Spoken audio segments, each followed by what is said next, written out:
Assalamualaikum warahmatullahi wabarakatuh. Bismillahirrahmanirrahim. Pada kesempatan kali ini kita akan membahas tentang Rasul-Rasul kekasih Allah Subhanahu wa Ta'ala. Semua umat Allah pasti mengutus seorang Rasul untuk membimbing manusia agar berjalan dalam rel yang benar. Yang sering terjadi adalah ketika masih ada Rasul, mereka masih mengikuti ajarannya. Tetapi setelah Rasul tidak ada, umat mulai menjauhi ajarannya. Bahkan ada yang mengaku dirinya sebagai Nabi dan Rasul. Kewajiban kita untuk beriman kepada Rasul ini dijelaskan dalam surat Al-Baqarah ayat 285. Dari keimanan seseorang itu tidak sah sampai ia mengimani semua nabi dan rasul Allah Subhanahu wa Ta'ala dan membenarkan bahwa Allah Subhanahu wa Ta'ala telah mengutus mereka untuk membimbing dan mengeluarkan manusia pada kegelapan menuju kepada cahaya kebenaran. Adapun rasul yang diceritakan dalam Al-Qur'an berjumlah 25 orang. Pada setiap umat pasti ada rasul sebagai teladan hidup yang harus diikuti ajarannya dan dipelajari jejaknya. Beriman kepada Rasul juga dijelaskan dalam surat An-Nisa ayat 136.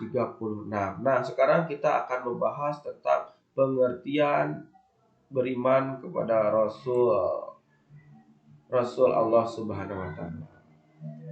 Pengertian iman kepada Rasul Allah Subhanahu wa Ta'ala yaitu iman kepada Rasul meyakini bahwa Rasul itu benar-benar utusan Allah Subhanahu wa Ta'ala yang ditugaskan untuk membimbing umatnya ke jalan yang benar agar selamat di dunia dan di akhirat.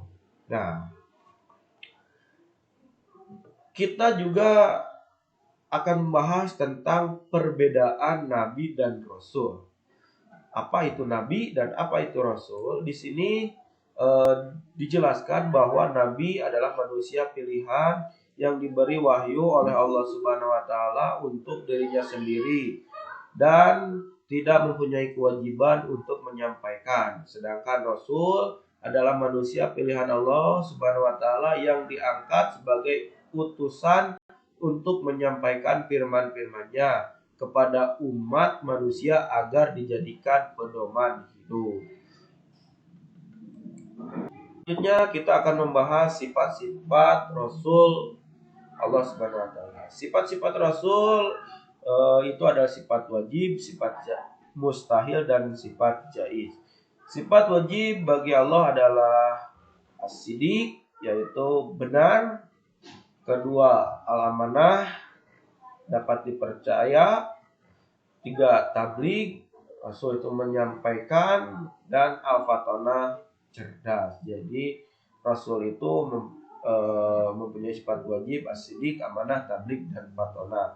Ini penjelasan as-sidiq ada dalam surat Maryam, amanah itu Asyura ayat 106 sampai 107, tabligh itu penjelasannya ada dalam surat Al-Maidah ayat 67, dan Rasul memiliki kecerdasan yang tinggi. Itu dulu ada diceritakan bahwa Rasul telah menengahi pada suatu permasalahan ketika terjadi perselisihan antara kelompok kabilah di Mekah, yang intinya setiap kelompok memaksakan kehendak untuk meletakkan al-hajar al-aswad atau batu hitam di atas Ka'bah.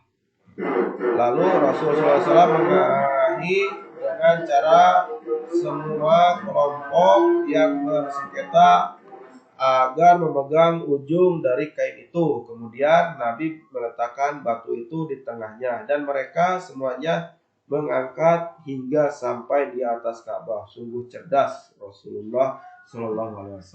Kemudian yang kedua adalah sifat mustahil bagi Allah. bagi Rasul maksudnya. Sifat mustahil bagi Rasul itu ada al-kizib, bohong, al-khianah, berkhianat, al-kitman, menyembunyikan kebenaran, dan al-baladoh, bodoh. Jadi Rasul mustahil bersifat kizib, khianat, kitman, dan baladoh.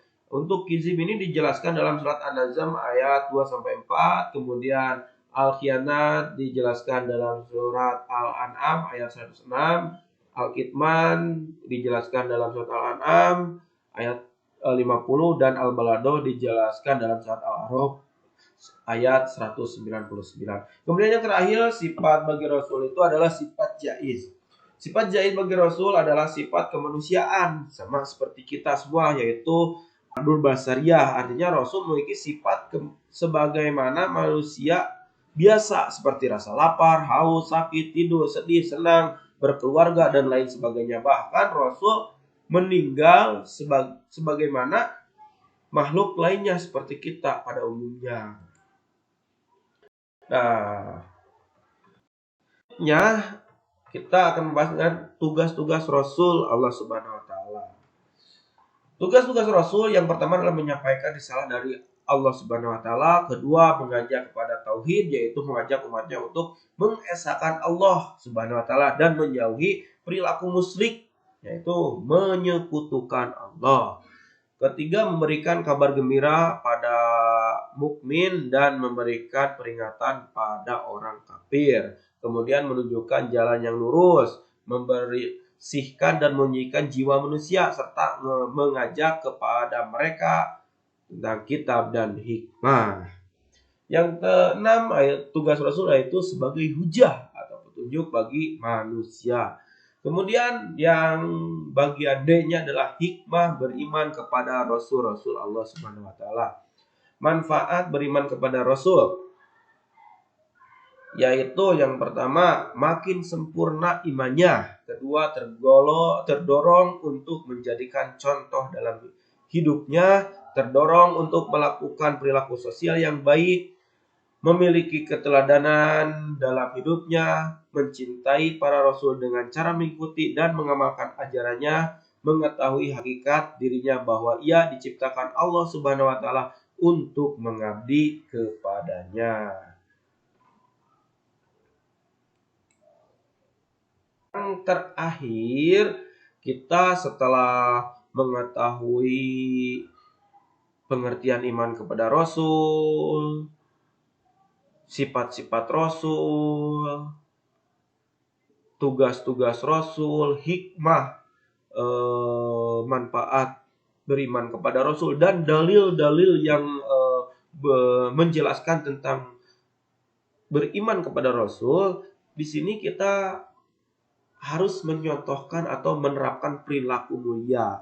Jadi perilaku mulia yang dicerminkan oleh yang beriman kepada Rasul adalah pasti menjunjung tinggi risalah atau ajaran Allah Subhanahu wa taala yang disampaikan Rasulnya, melaksanakan seruannya untuk beribadah hanya kepada Allah Subhanahu wa taala, giat dan rajin bekerja mencari rezeki yang halal, selalu mengingat, memahami, dan berperilaku sesuai dengan tuntunan Rasulullah SAW, melakukan usaha-usaha agar kualitas hidupnya meningkat ke derajat yang lebih tinggi. Kemudian yang terakhir adalah terus berdakwah agar ajaran yang dibawa Rasul tidak sirna.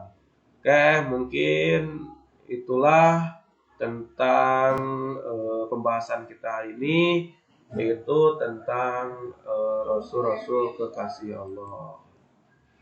Ya. Akhir kalam, wassalamualaikum warahmatullahi wabarakatuh. Terima kasih.